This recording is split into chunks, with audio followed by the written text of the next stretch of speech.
राधे राधे आप सभी को, जय श्री कृष्ण।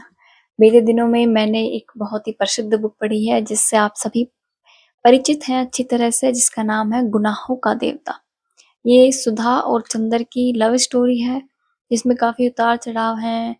चंदर और सुधा एक दूसरे से बहुत प्यार करते हैं, अनोखा प्यार, लेकिन वे एक दूसरे से कह नहीं पाते, लेकिन झलकता है।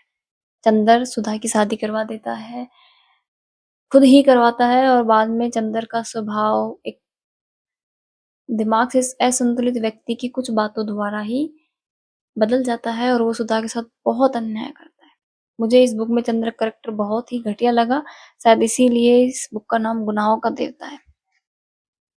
तो मैं आज आपको कुछ खत जो सुधा ने चंद्र के लिए भेजे थे उसमें से एक पढ़ के सुनाऊंगी, उसके बाद चंद्र उससे क्या कहता है वो पढ़कर सुनाऊंगी। तो विनती सुधा की बहन थी, बुआ जी की लड़की आप ये कह सकते हैं। तो उसकी शादी थी, उससे पहले सुधा ने उसको खत लिखा था। विनती के ब्याह को 15 दिन रह गए थे कि सुधा का एक पत्र आया चंदर के लिए। मेरे देवता मेरे नयन मेरे पथ मेरे प्रकाश, मेरे देवता मेरे नयन मेरे पंथ मेरे प्रकाश, आज कितने दिनों बाद तुम्हें खत लिखने का मौका मिला है। सोचा था विनती के ब्याह के महीने भर पहले गांव आ जाऊंगी तो एक दिन के लिए तुम्हें आकर देख जाऊंगी, लेकिन इरादे इरादे हैं और जिंदगी जिंदगी। अब सुधा अपने जेठ और सास के लड़के की गुलाम है।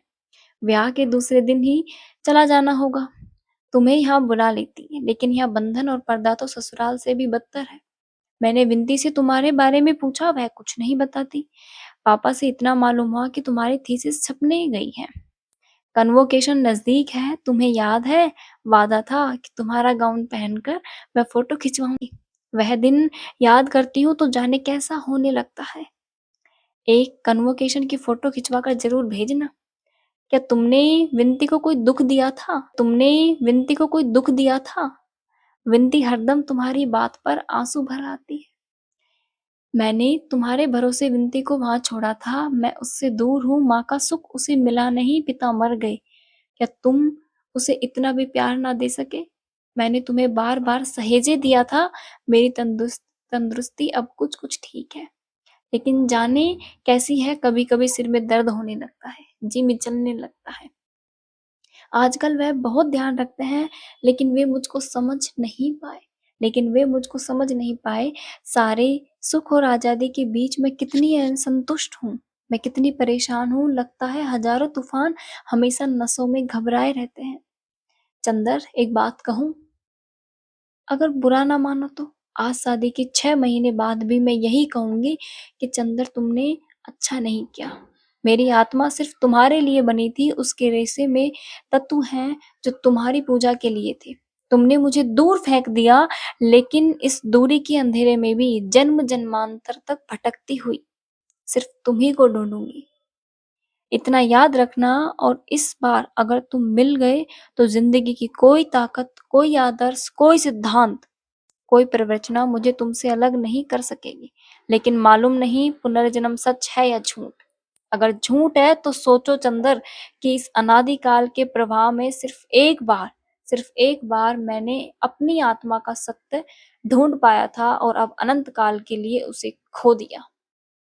अगर पुनर्जन्म नहीं है तो बताओ मेरे देवता, क्या होगा? करोड़ों सृष्टियां होंगी, प्रलय होंगे, और मैं अतृप्त चिंगारी की तरह असीम आकाश में तड़पती हुई अंधेरे की हर परत से टकराती रहूंगी। न जाने कब तक के लिए।